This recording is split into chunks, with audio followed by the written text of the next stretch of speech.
Hi, my name is Dennis. Welcome to my channel. I speak English, and you can definitely speak English too if you watch my videos and learn with me.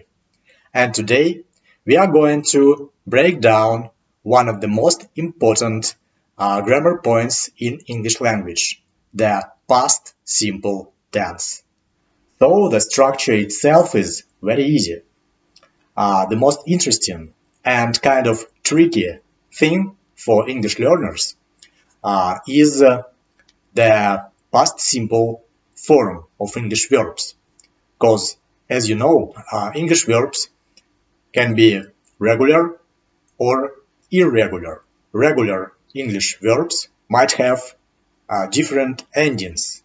And now I'm going to show you how we should use different spelling rules for different English verbs.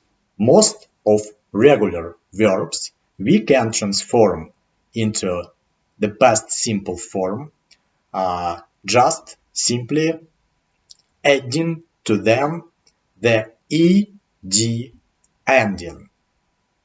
For example, I'm showing in my notes: work, worked, walk, walked, clean, cleaned, stay, stayed, play, played, want, wanted, look, looked, call, called, ask, asked, need, needed, and so on.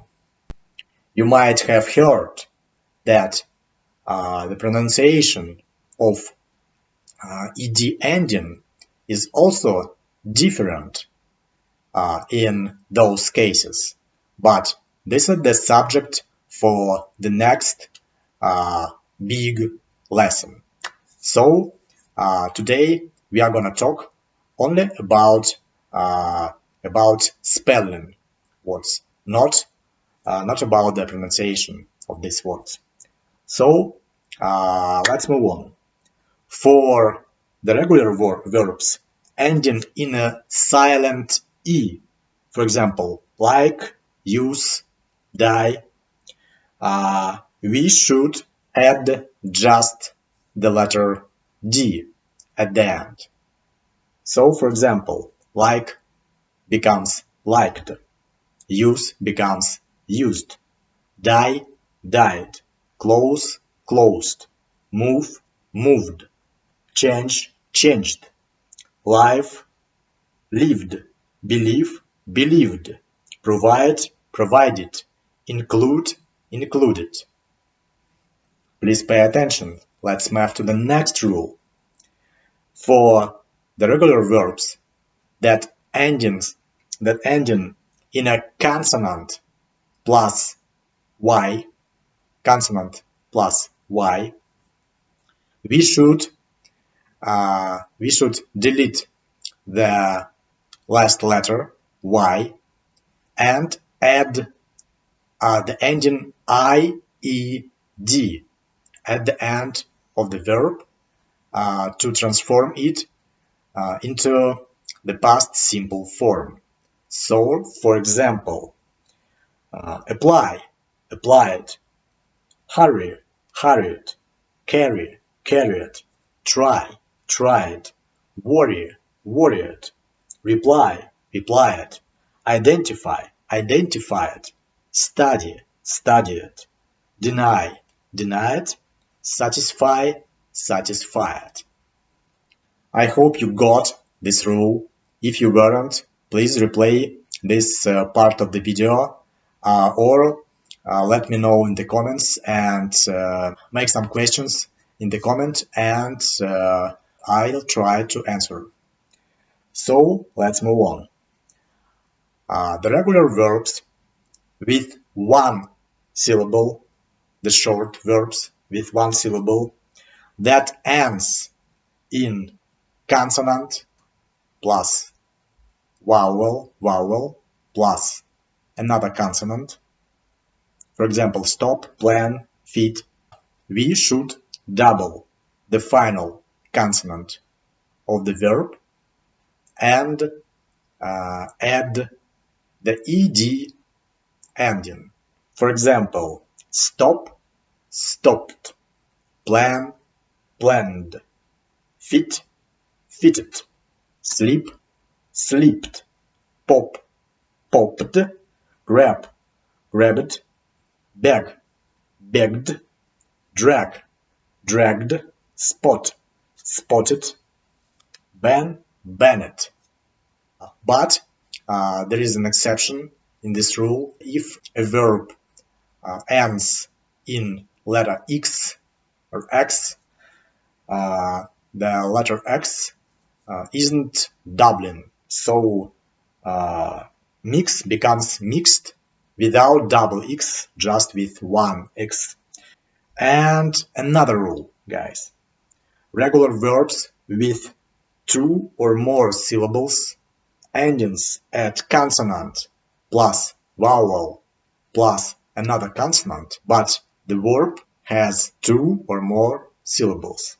In this case, if the last syllable is stressed, we should double the last consonant and add, as usual, the ending ed after a doubled consonant.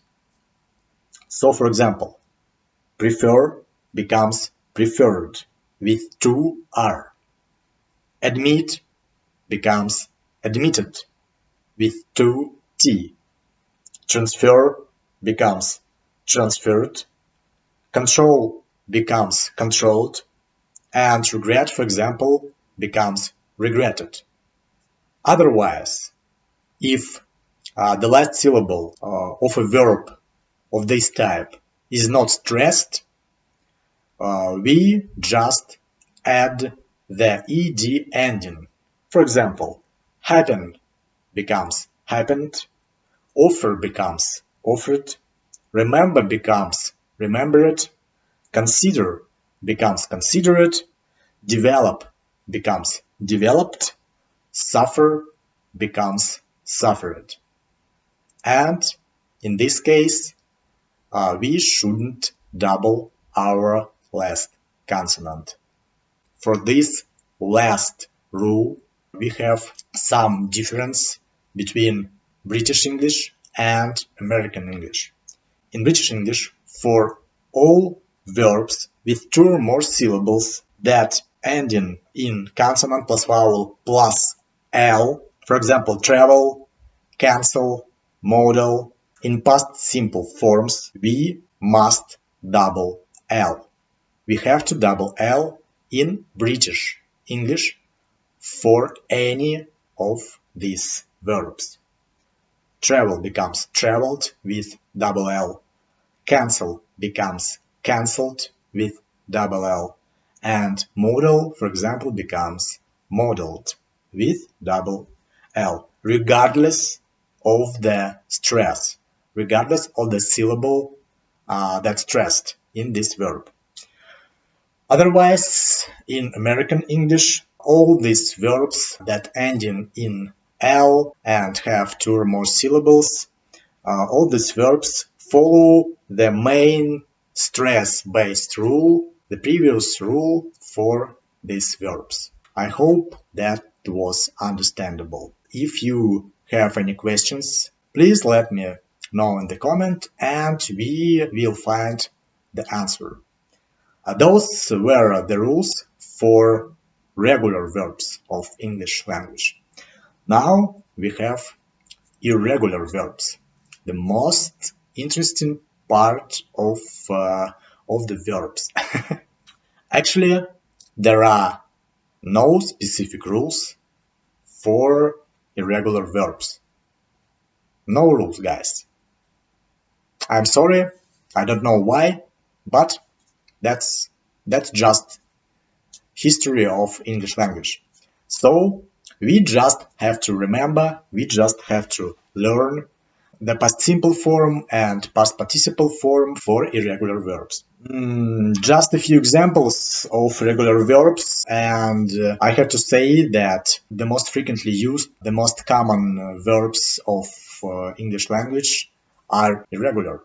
So guys, for example, have becomes had in past simple, do becomes did, say, said, go, went, get, got, make, made, know, knew, think, thought, take, took, see, saw, come, came, and many more irregular verbs. The good news is because of these verbs are very common and frequently used in spoken English and in written English. Actually, you can remember, and I'm pretty sure that you know most of the verbs that I used as an example right now.